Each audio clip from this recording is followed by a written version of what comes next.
ہیں جس میں آپ نے فرمایا ہو میں علم کا شہر و ابوبکر بنیاد ہے، عمر دیواریں ہیں، عثمان و علی اس کے دروازے ہیں۔ ترمذی شریف میں تو اس طرح ہے انا مدینۃ الحکمت و علی بابھا، کہ میں علم و حکمت کا ایک شہر ہوں اور حضرت علی اس کا ایک دروازہ ہے۔ بڑے شہر اور پھر وہ بھی نبوت کا شہر ہے، اس کا ایک دروازہ تو نہیں ہوتا، بقیہ صحابہ بھی دروازے ہیں ہر راستے سے۔ آپ نے فرمایا صحابہ ستاروں کے مانند ہے، جس کی پیروی کرو گے ہدایت پاؤ گے۔ امت محمدیہ کا اتفاق ہے کہ ایمان و اعمال کے مقامات میں پہلا نمبر ابوبکر ہے، دوسرے حضرت عمر ہے، تیسرے حضرت عثمان ہے، چوتھے حضرت علی کا چوتھا نمبر۔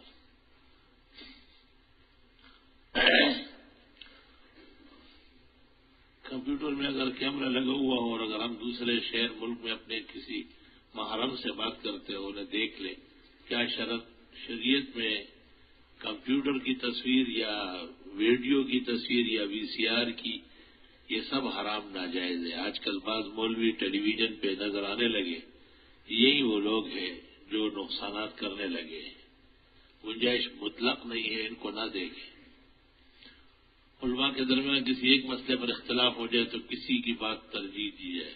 اگر آپ میں ترجیح کی صلاحیت ہو تو آپ دیں گے نا، اگر آپ خود ہی للو پلو ہے تو کیا ترجیح دیں گے آپ؟ ترجیح تو بڑا عالم دیتا ہے جو دونوں سے زیادہ جانتا ہو۔ ہاں، جن کے متعلق آپ کو قلبی اطمینان ہو کہ اس کی باتیں دین کے زیادہ قریب ہوگی، اس پر آپ چل سکتے ہیں۔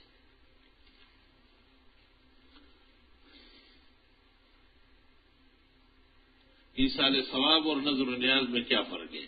ایصال ثواب تو یہ کہ مطلق ہے، آپ صدقات خیرات نوافل پڑھے، ذکر کرے، تسبیح تلاوت اور کسی زندے یا مردے کو بخشے، اور نظر یہ کہ اللہ تعالیٰ کے لیے میرے ذمہ روزہ رکھنا ہے، حق تعالیٰ کے لیے میرے ذمہ اتنے نفل پڑھنے ہیں، اتنے فقراء مسکینوں کو کھانا کھلانا ہے، تو ایسا کہنے کے بعد وہ کام کرنا واجب ہو جاتا ہے، یہ نظر ہے۔ کیا کسی بزرگ کے وسیلے سے جو حیات نہ ہو اللہ سے مانگنا درست اور جائز ہے؟ ایک وسیلے شرعیہ ہے کہ علم، قدرت، اختیار دینے کی صلاحیت صرف اور صرف رب العزت کی ہے۔ انبیاء اور اولیاء بزرگان دین رحمت کے ذرائع ہیں، اور پھر کہا جائے کہ ولی نبی زندے مردے کے توسط سے، وسیلے سے، یا اللہ یہ نعمت احسان عطا فرما، یہ وسیلے شرعیہ ہے اور اہل حق کا شیوا ہے۔ دوسرا وسیلے شرکیہ ہے۔ شرک کا وسیلہ یہ کہ خدا تعالیٰ نے اختیارات بانٹے ہیں اور ان بزرگوں کو ذمہ دار بنایا ہے، اب جو کچھ لینا ہو انہی سے لینا ہوگا۔ معاذ اللہ، ایک گمراہ فرقہ گزرا ہے معطلہ، وہ کہتے تھے اللہ تعالیٰ نے سب کچھ بانٹ دیا، اس کے پاس کچھ بھی نہیں ہے، فارغ بیٹھے ہوئے۔ یہ شرکیہ وسیلہ اس معطلہ کا شاخسانہ ہے، اس لیے یہ کفر کا نرغہ ہے اور شرک کے بھرمار کا باعث ہے، ناجائز و حرام ہے۔ تو مطلق وسیلہ نہ جائز ہے اور نہ ناجائز، بلکہ اس میں تفصیل ہے۔ اللہ تعالیٰ سے مانگنا یہ تو عزیمت ہے، یقیناً بہتر ہے، لیکن بعض اوقات کسی ذریعے سے مانگنا بھی منع نہیں ہے۔ قرآن کریم میں ہے وَاسْتَعِینُوا بِالصَّبْرِ وَالصَّلَاةِ، صبر اور نماز کے ذریعے مانگو۔ خدا کی اطاعت و عبادت کافی تھی نا، پھر کیوں فرمایا اطیعوا اللہ واطیعوا الرسول؟ پیغمبر کی اطاعت بھی کرنی پڑے گی۔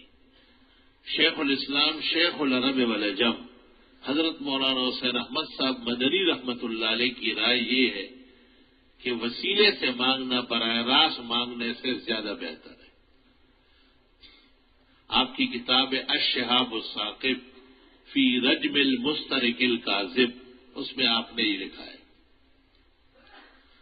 ایک مسلمان کا کیا عقیدہ ہونا چاہیے؟ ایک مسلمان کا اسلامی عقیدہ ہونا چاہیے، اور کیا ہونا چاہیے؟ مسلمان سے کیا عقیدہ رکھوانا چاہتے ہیں؟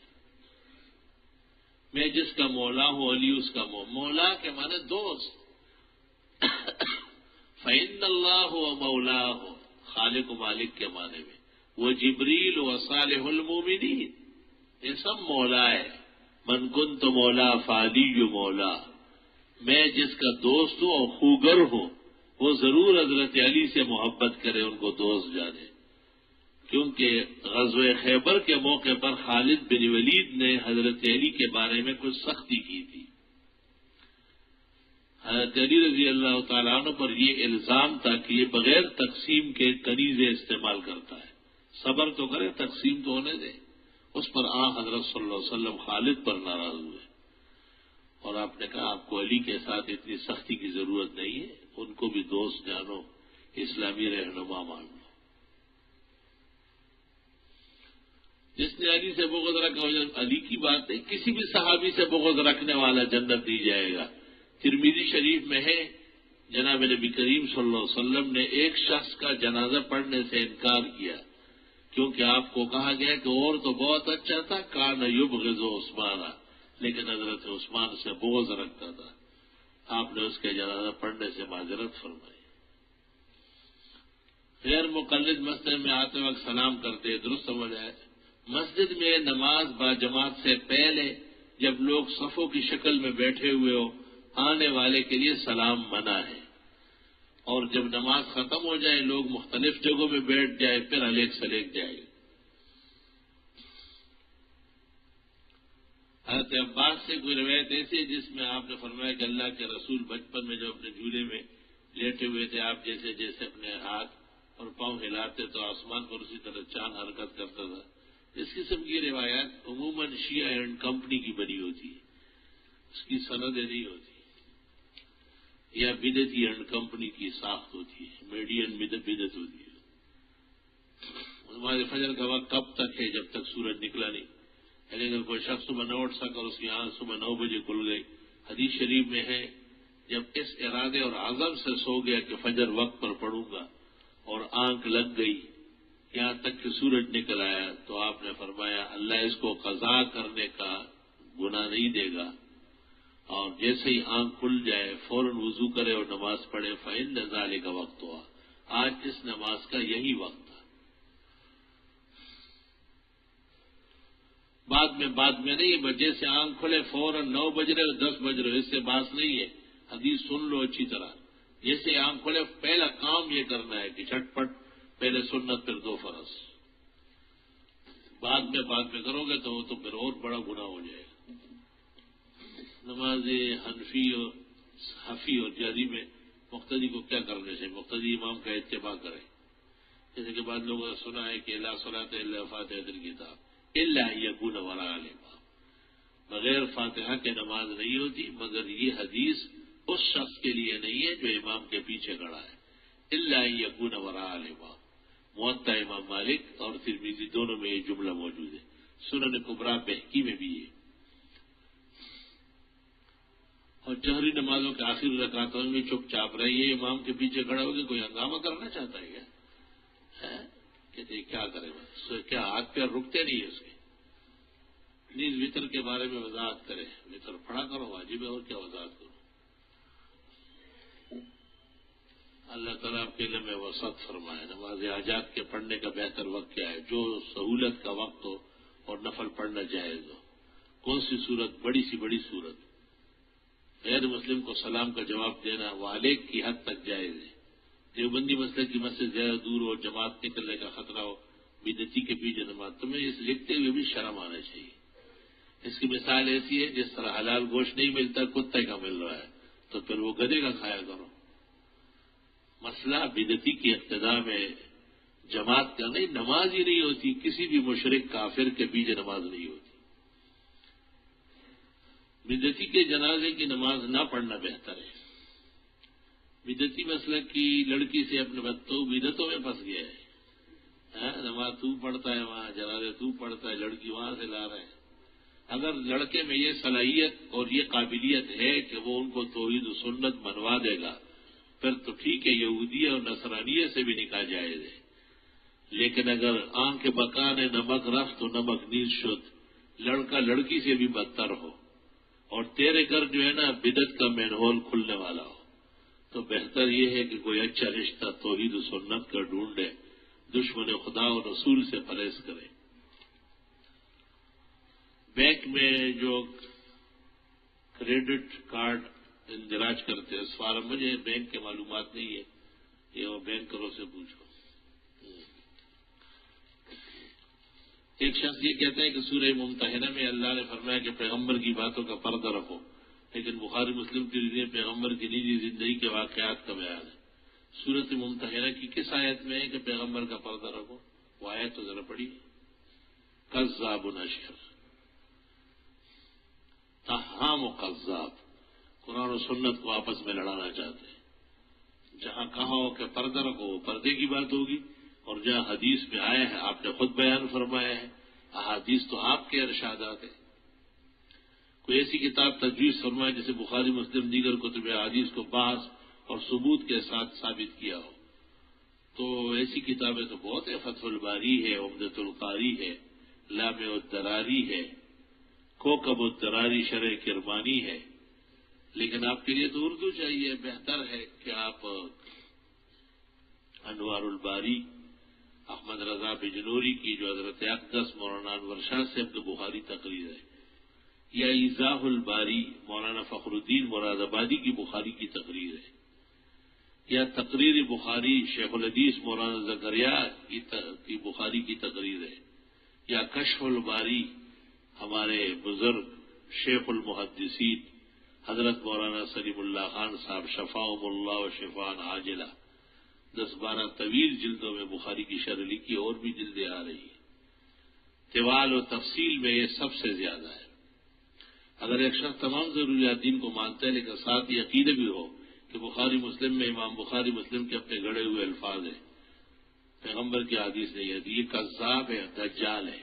امام بخاری مسلم کے بارے میں یہ عقیدہ رکھنے والا کہ انہوں نے گھڑی ہوئی روایتیں ڈالی، یہ شخص مسلمان نہیں رہ سکتا ہے۔ یہ عقیدہ رکھنا درست ہے کہ انسان سب کو اللہ تعالیٰ کے ارادے سے کرتا ہے، یعنی ان کی نیکی کے کام اور گناہ کے کام اللہ تعالیٰ کے ارادے نہیں کا ہے، اللہ رب العالمین کی قدرت کا ہے، مشیت کا ہے۔ کیا مکمل اسلامی نظام کے متعلق کوئی جامع کتاب موجود ہے؟ جی ہاں، قرآن کریم جو دور حاضر کے تمام حکومتی اداروں کا احاطہ کرتا، جی اس سے زیادہ بھی اگر ہو تو اس کتاب کا نام قرآن کریم۔ مسجد اللہ کا گھر ہے، کیا اس میں اللہ کے غیر سے سوال کرنا جائز ہے؟ منع فرمایا علماء کرام نے۔ سوال اس کو کہتے ہیں کہ اپنے لیے مانگے، یہ کہنا کہ مسجد بن رہی، مدرسہ بن رہا ہے اور مسلمانوں کی ضرورت ہے، پر یہ سوال نہیں ہے، یہ ترغیب ہے، یہ جائز ہے، لیکن طریقے سے۔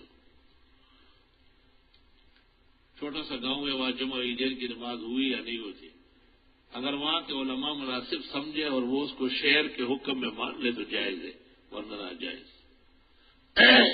قاعدہ تو حنفیہ کا یہی ہے کہ چھوٹے گاؤں گوٹ جہاں چند مکانات ہو، ضروریات زندگی پوری نہ ہوتی ہے، وہاں جمعہ نہ پڑھا جائے۔ فتنہ انکار حدیث کے رد میں اردو زبان کی کوئی کتاب استاد محترم مولانا مفتی ولی حسن کی لکھی ہوئی فتنہ پرویز کے بارے میں 2 ٹوک فتویٰ کتاب کا نام ہے۔ ان کے لیے حدیث عزیز اللہ کی لکھی ہوئی کتاب فتنہ انکار قرآن کے رد میں اگر کوئی کتاب مجھے معلوم نہیں ہے۔ کیا یہ بات صحیح کہ حضرت عمر نے حدیث کا بہت بڑا ذخیرہ جلوا دیا تھا، وہ جس میں غلطیاں زیادہ تھی وہ ہٹوا دیا تھا؟ ایک منکر حدیث کا سوال ہے کہ خلفائے راشدین نے آگ والے زمانے کی ضرورت کو محسوس کرتے ہوئے آگے والے کوئی ذخیرہ حدیث مرتب کیوں نہیں کیا؟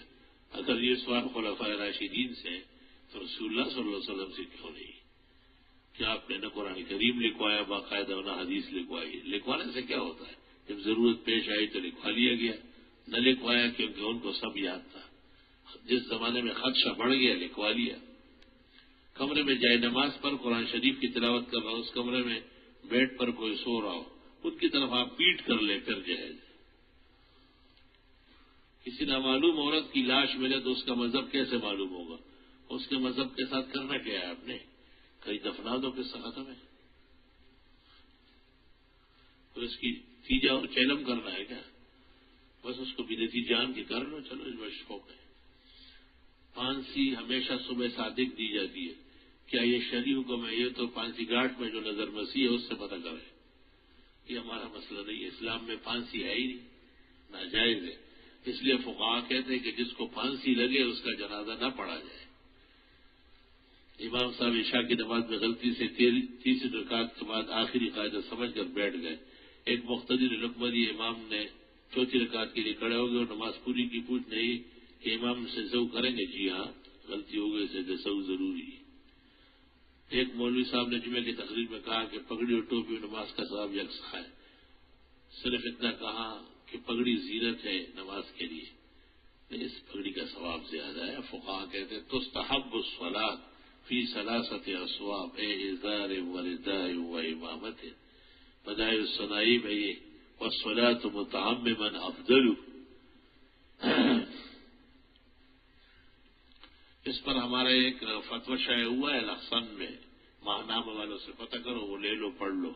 اور ایک مزید تحقیق اور آ رہی ہے، دارالعلوم کراچی کے ماہنامہ البلاغ میں ایک مضمون آیا ہے، اس کا ایک جواب ہماری طرف سے دوبارہ آ رہا. اسلام میں بیعت کی کیا حیثیت ہے؟ جب کسی بزرگ سے عقیدت ہو اور ان کے ارشاد اور تعلیمات سے آپ کو عمل میں آسانی مل رہی ہے تو اس بزرگ سے عقیدت رکھے یا باقاعدہ بیعت ہو جائے، کوئی حرج نہیں. رسم بیعت کے اس بزرگ کے پیچھے گئے اور وہاں ہاتھوں پہ ہاتھ رکھا اور پھر نے شکل دیکھی نہ تعلیم پائی، اس بدعت کی کوئی حیثیت نہیں. تاہم بیعت خالص استحباب ہے، نہ سنت ہے، نہ واجب ہے اور نہ ضروری ہے. جو پیر لوگوں کو یہ کہے کہ بیعت ایمان و اعمال کے لیے فرض ہے، وہ کذاب ہے اور دجال ہے. اس سے بیعت ہونا حرام ناجائز.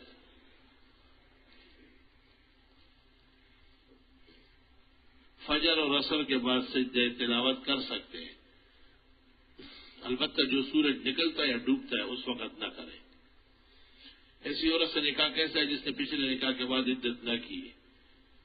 تو وہ استغفر اللہ، مطلب کہ وہ بغیر عدت کے کئی نکاح ہوا ہے تو یوں کہے کہ اس خاتون کا نکاح منعقد نہیں ہوا. یہ قاعدہ ہے کہ عدت پوری نہ ہو اور نکاح ہوا تو منعقد ہی نہیں ہے. تو سوال اس طرح بنے گا کہ ایک زانیہ سے نکاح کرنا کیسا ہے؟ قرآن شریف سورۃ نور میں کہ زانیہ سے نکاح زانی کر لے، عفیف پاک دامن نہ کرے. حدیث قدسی جو بغیر واسطہ ملک کے نبی کو القاء ہوتی ہے. میری ایک عزیزہ شدید علیل اللہ صحت شفا دے، کسی خاتون کا نام لکھا ہے، ان کے لیے دعائے صحت اور درازی عمر آمین. ہمارے یہاں اولاد نہیں ہے، دعا فرمائے آمین. میں روزگار کے لیے ملک سے باہر جانا چاہتا ہوں، میرے لیے دعا فرمائے، اللہ پاک خیر و برکت کا روزگار عطا فرمائے. مجھ سے میری بیٹی عائشہ جو پورے 3 سال کی ہے، ان کی صحت کا آمین. اللہم الحمدللہ رب العالمین. نستغفرک اللہم ونسألک السلام والعافیہ. لا الہ الا اللہ وحدہ لا شریک لہ، لہ الملک و لہ الحمد وعلی کل شیء قدیر. جہاں اموات ہوئی اللہ ان کی بخشش فرمائے. یہ مسلمانوں کو جو صدمے پہنچے ہیں گزشتہ عاشورے میں، اللہ ان کو نعم البدل عطا فرمائے. اور جنہوں نے دعاؤں کی درخواست کی ہے ان سب کے بیماروں کو، پریشان حالوں کو، طالبان رزق کو اللہ صحت، شفا، تندرستی اور وسیع برکتوں والی زندگی اور رزق عطا فرما. صلی اللہ علیہ وسلم.